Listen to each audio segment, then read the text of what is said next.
संघर्ष कर लिया है आपने, अब बदलाव का समय आ गया है, बदलाव लाओ। देखिए, ये जो आपकी धरती है, ये हर भारतीय के लिए सबसे पवित्र धरती है, सबसे पवित्र धरती है। इसका शायद आपको एहसास न हो, लेकिन बाकी पूरे भारत को एहसास है। सब जानते हैं कि चंपारण क्या है। आप यहां रहते हैं, आपका अपना स्वाभिमान होना चाहिए, एक आत्मविश्वास होना चाहिए कि यही धरती है जहां से महात्मा गांधी ने इस देश की स्वतंत्रता का संग्राम शुरू किया। इस धरती को पूरा भारत नमन करता है और आज यहां खड़े हुए मैं भी नमन करती हूं, आपको नमन करती हूं, जिनके पूर्वजों ने एक ऐसा आंदोलन खड़ा किया कि महात्मा गांधी जी के कानों तक ये बात पहुंची कि चंपारण के किसान आंदोलन कर रहे हैं ब्रिटिश साम्राज्य के खिलाफ, अंग्रेजी साम्राज्य के खिलाफ। आप झुके नहीं, आपके पूर्वज झुके नहीं, पीछे हटे नहीं, खड़े रहे। महात्मा गांधी जी यहां आए और उनके साथ साथ उनसे सीखकर, उनकी बातों को समझकर एक ऐसा आंदोलन खड़ा किया महात्मा गांधी जी ने जो विश्व भर में मशहूर हुआ। वो पहला ऐसा स्वतंत्रता आंदोलन था जिसने किसी का खून नहीं बहाया, जो हिंसा के द्वारा नहीं किया गया, लेकिन अहिंसा, सत्य और प्रेम द्वारा ये हमने स्वतंत्रता जीती और ये महान देश बनाया जिसको पूरा विश्व देख के कहता है कि ये देश महान है। और ये देश महान क्यों है?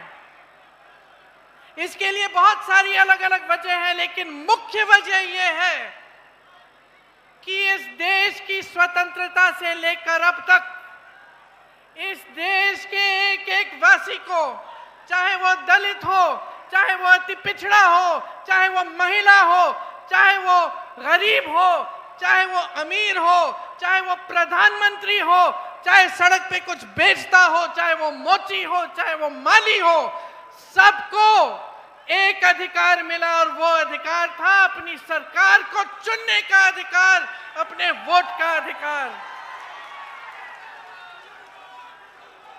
यहां चंपारण के महापुरुष राजकुमार शुक्ल जी, हरवंश सहाय जी, शेख गुलाब जी, पीर मोहम्मद मुनीर जी, संत भगत राव जी, डोमराज सिंह जी, राधूमल मारवाड़ी जी और बतक मियां जी किस लिए लड़े थे?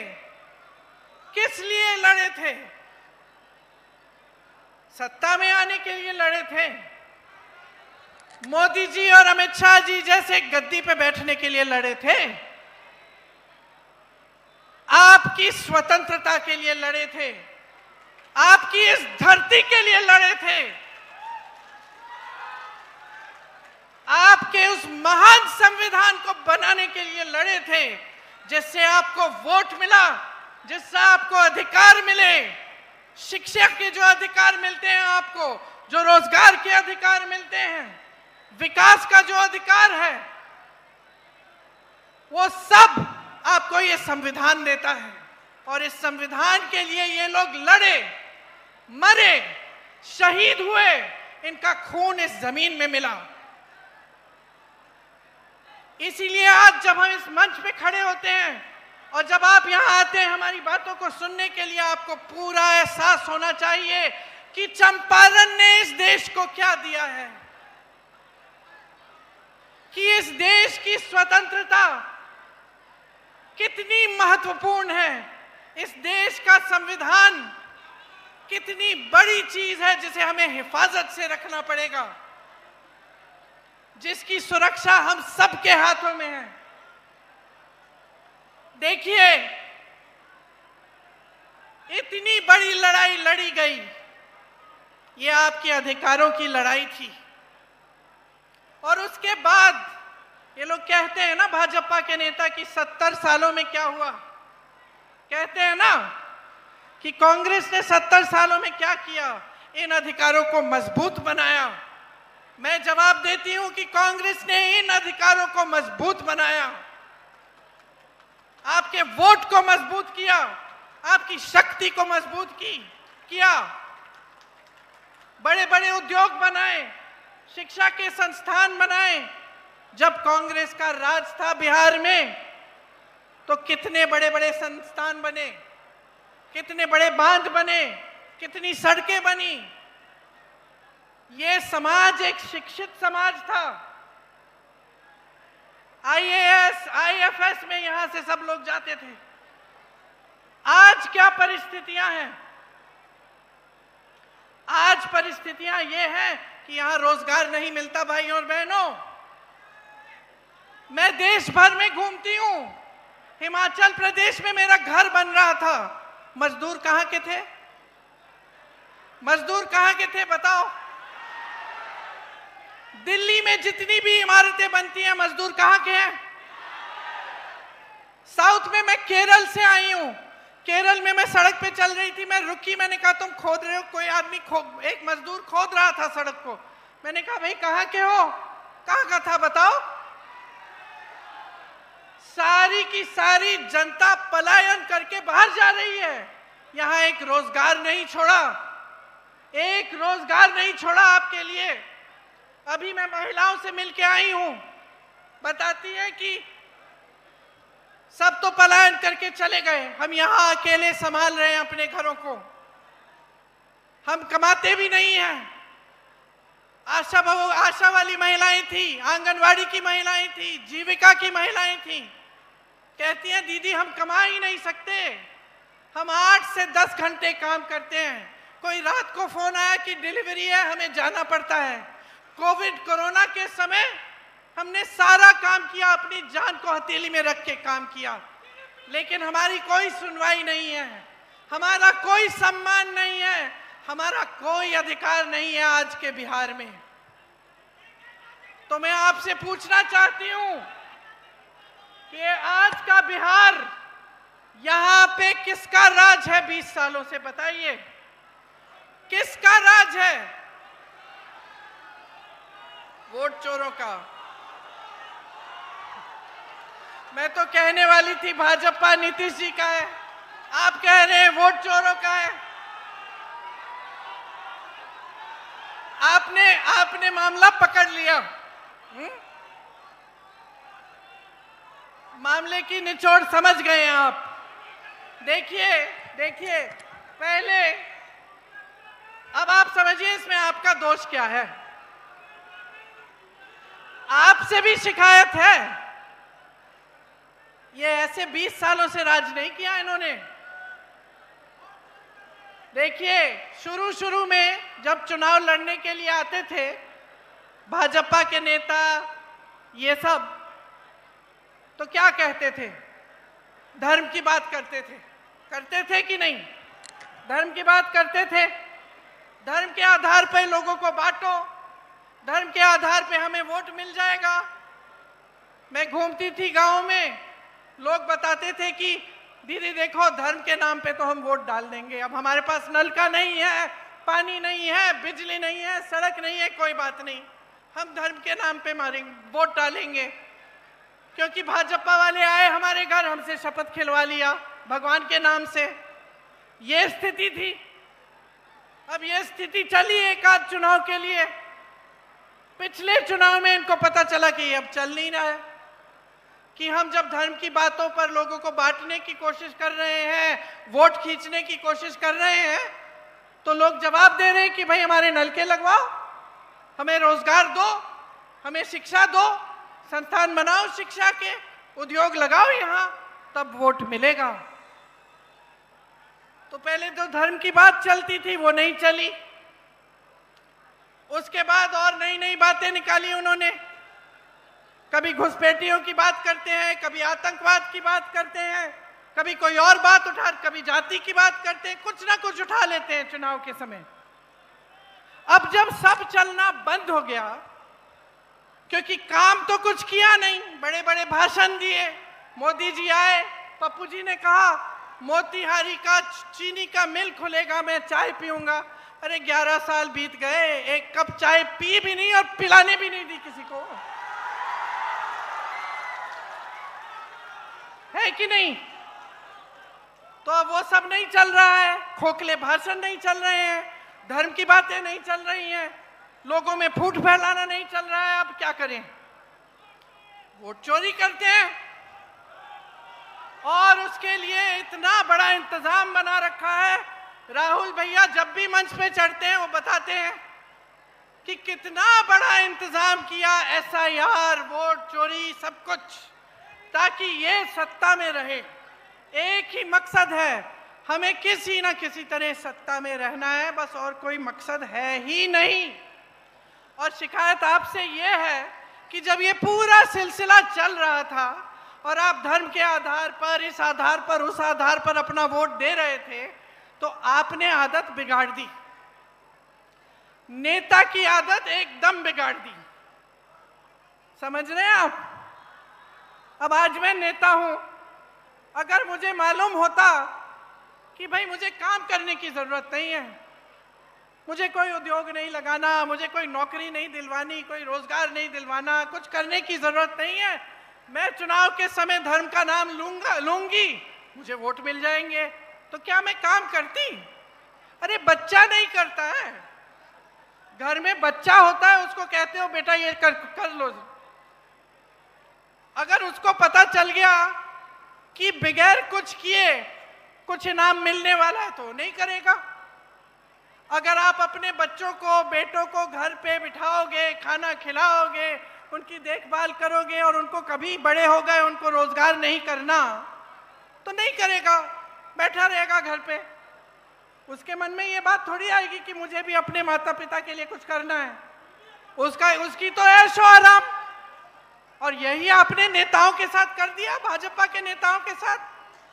चुनाव आया, धर्म की बात, आपने वोट डाला, चलो 5 साल आराम, हम क्या करेंगे, चलो अडानी को सारी जमीन दे देते हैं 1 रुपए के दाम पे, चलो अंबानी को सारे जितने भी वो तेल निकालने के वो जो खदान वदान होते हैं वो दे देते हैं।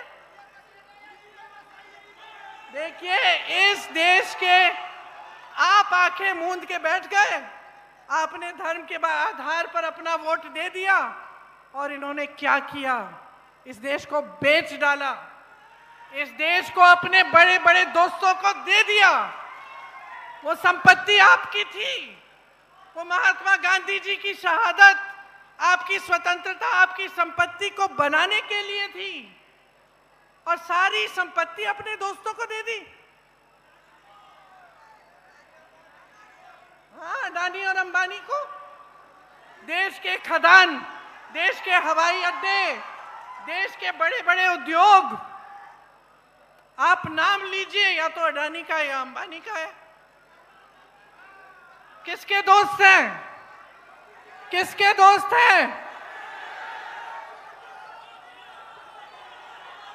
मोदी जी के दोस्त है ना? अच्छा, मोदी जी का एक और दोस्त है, कौन है?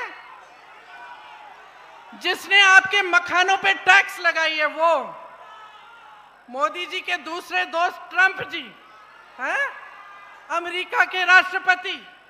मोदी जी हाथ पकड़ के चलते हैं, उनके साथ चलते हैं ना, देखिए फोटो। आपके साथ कभी हाथ पकड़ के चले? कभी इस देश के किसान के साथ हाथ पकड़ के चले? कभी यहां आके देखा है कि किसानों की क्या हालत है? खाद नहीं मिल रही है, कोई समर्थन नहीं है, जहां देखो जीएसटी, हर चीज में ट्रैक्टर, पेट्रोल, ये वो।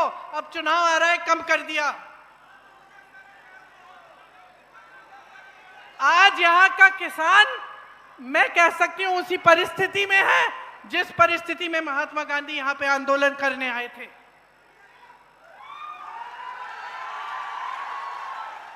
कोई सुनवाई नहीं है आपकी इस सरकार में। और अब देखना बहनों, देखना, अब चुनाव के लिए 1 महीना तकरीबन बचा है ना, थोड़ा कम उससे 1-2 हफ्ते बचे हैं। अब देखना कैसे ऐलान होंगे। एक तो हो गया, कहते सब महिलाओं को 10,000 रुपए देंगे। क्या हर महीने देंगे? आज क्यों जागे हैं? 20 सालों से इनकी सत्ता थी, इनकी सरकार थी, तब तो नहीं बोला कि 10,000 रुपए देंगे महिलाओं को। आज क्यों दे रहे हैं? आपके वोट के लिए, आपके वोट के लिए दे रहे हैं। चुनाव को खत्म होने दीजिए, ये भी बंद हो जाएगा। मेरी बहनें हंस रही हो। सुनो सुनो सुनो, हम महिलाओं से समझदार कोई नहीं होता, मैं बता देती हूं।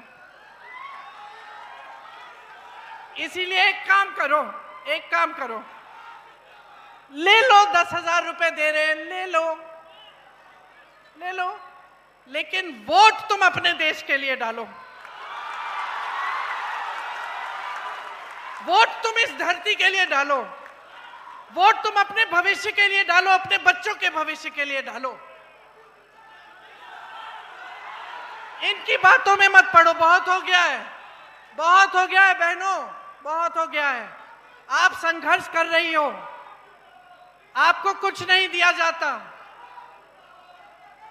समझदारी से सारी पार्टियों को पहचानो। आज मैं खड़ी हूं आपके सामने और मैं आपको बता रही हूं कि कांग्रेस पार्टी ने, गठबंधन ने ये तय किया है कि हम 2500 रुपए हर महीने आपको देंगे, ठीक है? अब कल को मैं भूल गई और ये काम नहीं हुआ तो मुझे दंड देनी पड़ेगी, आपको देनी पड़ेगी। तो ये समझो, इन्होंने कितने वादे किए, कितने खोखले वादे किए। यहाँ की चीनी मिल से लेके, किसानों से लेके, महिलाओं से लेके कितने झूठे वादे किए हैं। तो अब इनको सबक सिखाओ ना। आपको पहचान होनी चाहिए कि किसकी नियत क्या है। देखिए, मेरा भाई है इसलिए नहीं कह रही हूं मैं, लेकिन राहुल गांधी एक असली देशभक्त है। एक असली देशभक्त ही इस देश को एक करने के लिए, जोड़ने के लिए 4000 किलोमीटर चल सकता है। एक असली देशभक्त ही आपके पास आकर आपकी समस्याओं को समझना चाहता है। चाहे वो किसी बढ़ाई के दुकान में हो, चाहे किसी मोची के पास हो, चाहे किसानों के साथ खेती में हो, क्यों जाता है? समझने के लिए कि मैं कैसे मदद कर सकता हूं। सरकार कौन सी स्कीम ला सकती है जब हमारी सरकार होगी जिससे आपका उत्थान हो सके। उसको असली देशभक्त कहते हैं, जो इस देश के लिए मरने के लिए तैयार हो। असली देशभक्त सुनिए, असली देशभक्त चोरी से सत्ता में नहीं आते। असली देशभक्त आपको झूठे वादे नहीं बोलते। असली देशभक्त सिर्फ वोटों के लिए जनता से संपर्क नहीं रखते, लगातार जनता से संपर्क रखते हैं। तो नियत समझिए, राहुल जी सामाजिक न्याय के लिए लड़ रहे हैं। जो अति पिछड़ा वर्ग है उसके लिए लड़ रहे हैं, पिछड़े वर्ग के लिए लड़ रहे हैं, दलितों के लिए लड़ रहे हैं, महिलाओं के लिए लड़ रहे हैं। क्यों लड़ रहे हैं? क्योंकि वो समझते हैं कि जितने भी बलिदान दिए गए, चाहे महात्मा गांधी जी का हो, चाहे हमारे परिवार के पूर्वजों के हो, चाहे आपके पूर्वजों के हो, वो सब इसीलिए ही दिए गए थे, इस न्याय के लिए कि सबको न्याय मिलना चाहिए। इसीलिए जो कांग्रेस पार्टी आपके लिए इस चुनाव में काम करना चाहती है, चुनाव के बाद अगर सरकार में आती है, उनको समझना बहुत जरूरी है। बड़ी बड़ी बातें करना आसान है भाई और बहनों, लेकिन असली काम करना आसान नहीं है। और कांग्रेस पार्टी ने आपको ये काम करके दिखाया है। आपको मालूम है कितने बांध, कितने पुल बने थे यहाँ कांग्रेस के जमाने में, और पिछले 3 सालों में आप बता सकते हैं कि बिहार में कितने पुल रह गए?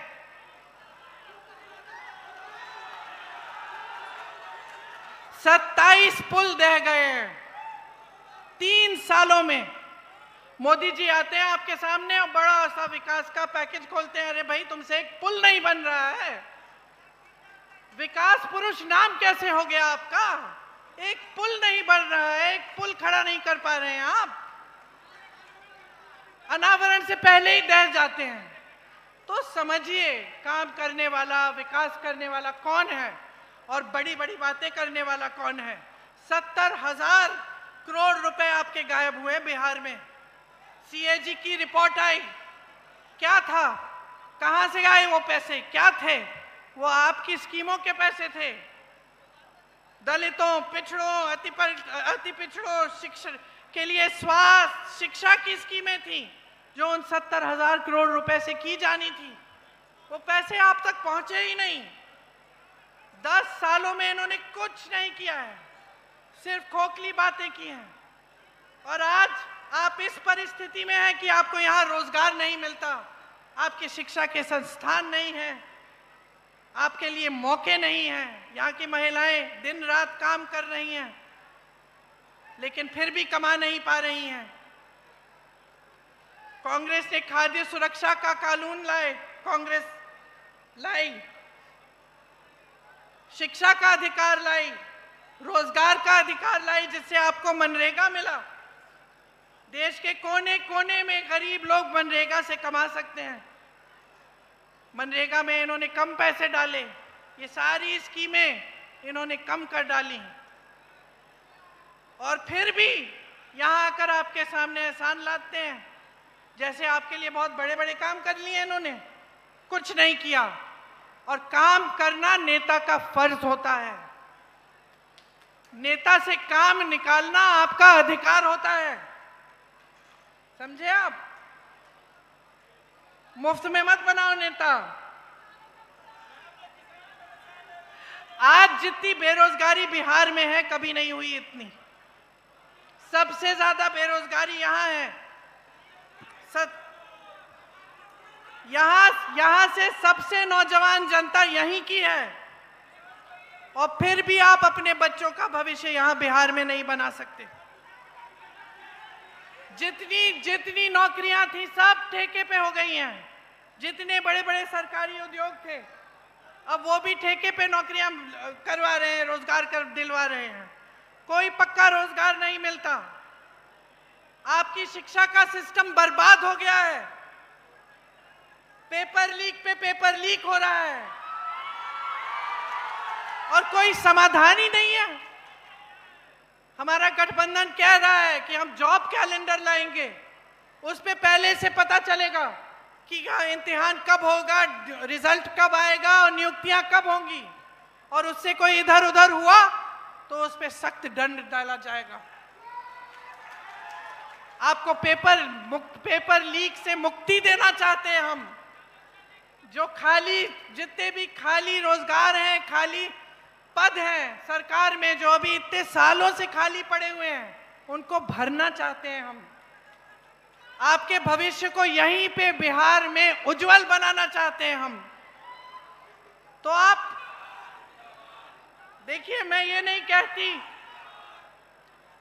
नहीं कहती कि सिर्फ क्योंकि हम कह रहे हैं इस मंच पे खड़े होके इसलिए ये बातें मान लो।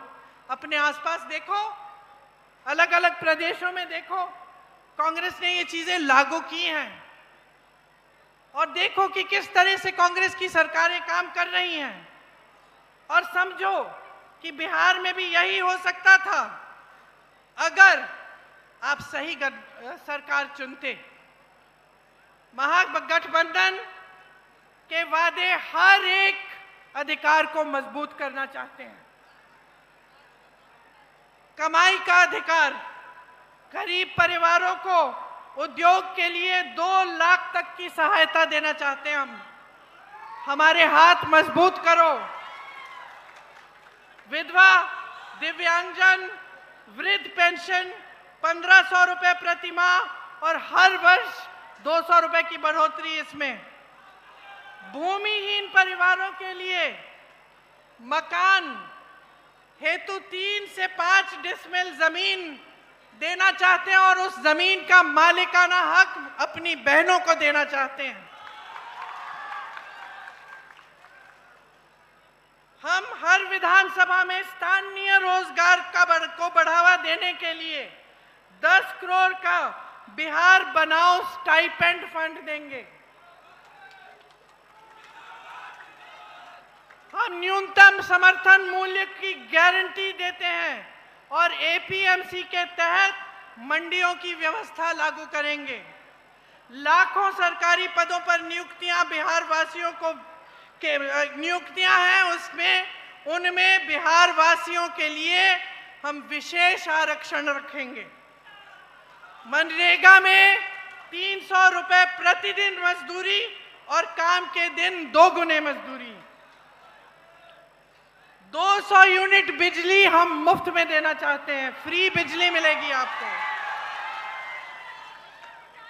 माई बहन योजना में जैसे मैंने कहा 2500 रुपए प्रति माह सीधे आपके खाते में जाएंगे। आपको मालूम होगा कि कांग्रेस ने राजस्थान में एक स्कीम लागू की थी जब हमारी सरकार थी। 25 लाख रुपए तक आपका जितनी भी स्वास्थ्य की सुविधाएं हैं वो मुफ्त में मिल रही थी। तो जब मैं राजस्थान गई वहां पे मुझे हार्ट ऑपरेशन के पेशेंट मिले, लिवर ट्रांसप्लांट के पेशेंट मिले, सारा मुफ्त में किया गया था। वही स्कीम हम बिहार में लागू करना चाहते हैं। बहनों सुन लो, खोखली बात नहीं है, करके दिखाया है हमने। 25 लाख तक आपका सारा इलाज, दवाइयां, सर्जरी, ऑपरेशन सब कुछ आपको मुफ्त मिलेगा, निःशुल्क मिलेगा। मैंने पेपर लीक की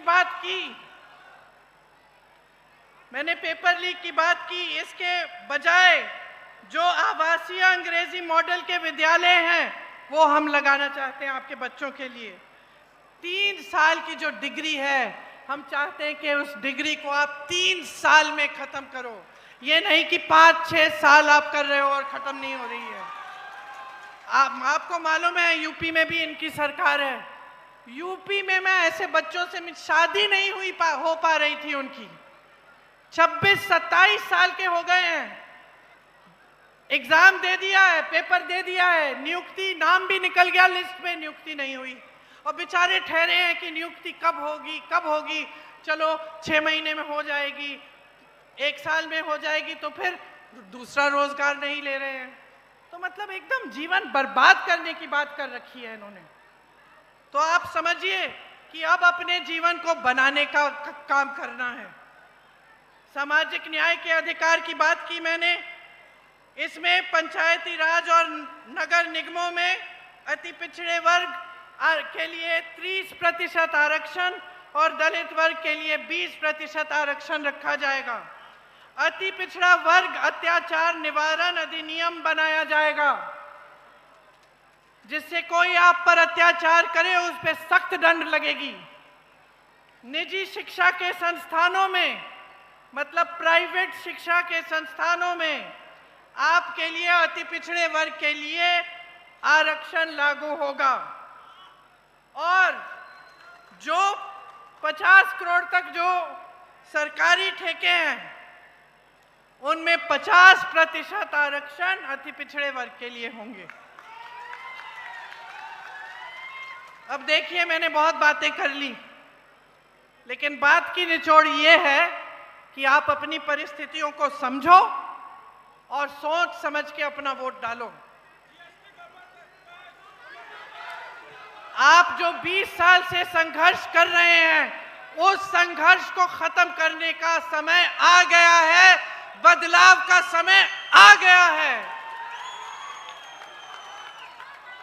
ये जो निकम्मी सरकार है इनकी, भाजपा की, इसको, नीतीश जी की, इसको निकालो, हटाओ इसको। और एक नई सरकार लाओ जो आपके लिए दिन रात काम करे, जो आपका भविष्य बनाए और आप गर्व से कह पाओ कि मैं बिहारी हूं, मुझे बिहार में नौकरी मिलती है, मुझे बिहार में रोजगार मिलता है और मेरे बच्चे बिहार में ही शिक्षित होंगे। तो अब मेरी बातें आपने सुन तो ली हैं, क्या करोगे?